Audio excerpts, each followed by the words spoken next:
over the elaborate assignment for the China unit. So make sure that you first are in our ELA course. So I'm backtracking a little bit just so you can walk through with me. So you want to make sure you're on the ELA course red. Go ahead and click there. Then you're going to come on over, scrolling all the way down to distance learning. Okay, if you're watching this, you're already here, so this should be okay. Launch week, and we're going to go down to the elaborate assignment. And let's go ahead and go over this assignment. So in this assignment, it's elaborate, meaning you're going to be taking what you did and explain your mind map, and you're going to be using your mind map to create a written piece for this sequence. In this task, you will use the rubric to carefully craft a written response to the question, why was the Qing dynasty a successful dynasty in ancient China? Okay, you need to know what a dynasty is. If you don't know what a dynasty is, please go back and look at our resources that explain that. You will use the mind map that you created in the previous task, as well as any notes taken during the explore or engage assignment. So any of the notes taken on the video are fair game. You may also use the movie from the engage assignment as a source, says it right there. You will also need to use Hawk Talk cards to structure and organize your response. Your response will need to be typed with normal 12 to 14 point font.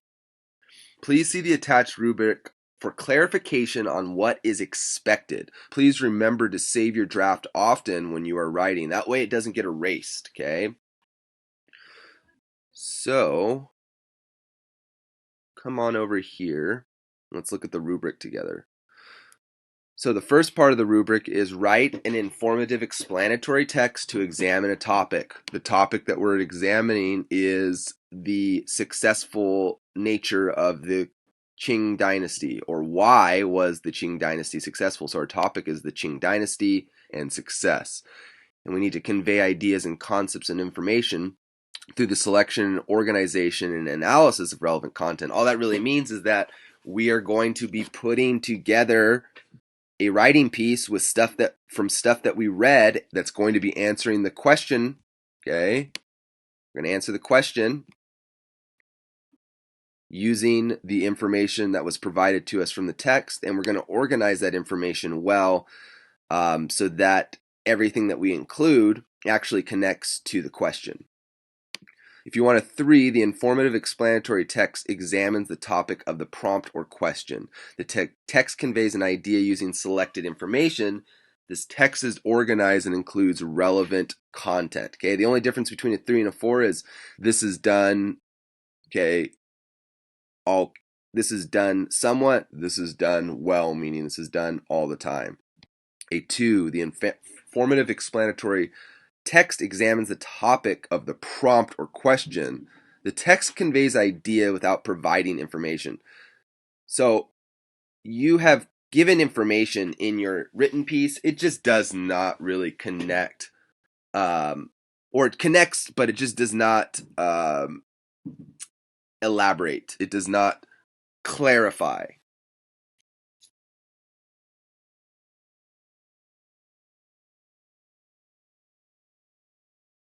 Use precise language and domain-specific vocabulary to inform about or explain the topic.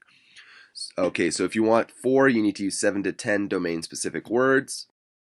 A 3 is 4 to 6 domain-specific words. 2 to 3 domain-specific words. For a 1, you just use 1. Okay, so you want to make sure you're using things like dynasty. Okay, you're using things that have to do with the readings that you went through in the Explore article. So transitions, all paragraphs include transition words or phrases such as therefore, in other words, in conclusion, what I mean to say, according to the source. Please use your Hawk Talk cards. Those are your transition words and phrases. If you want a 4, you need to use them all the time in all your paragraphs. If you want a 3 to 4 paragraphs uses transition phrases or words. A 2 is 1 to 2 paragraphs use it, and a 1 you've used no transition words.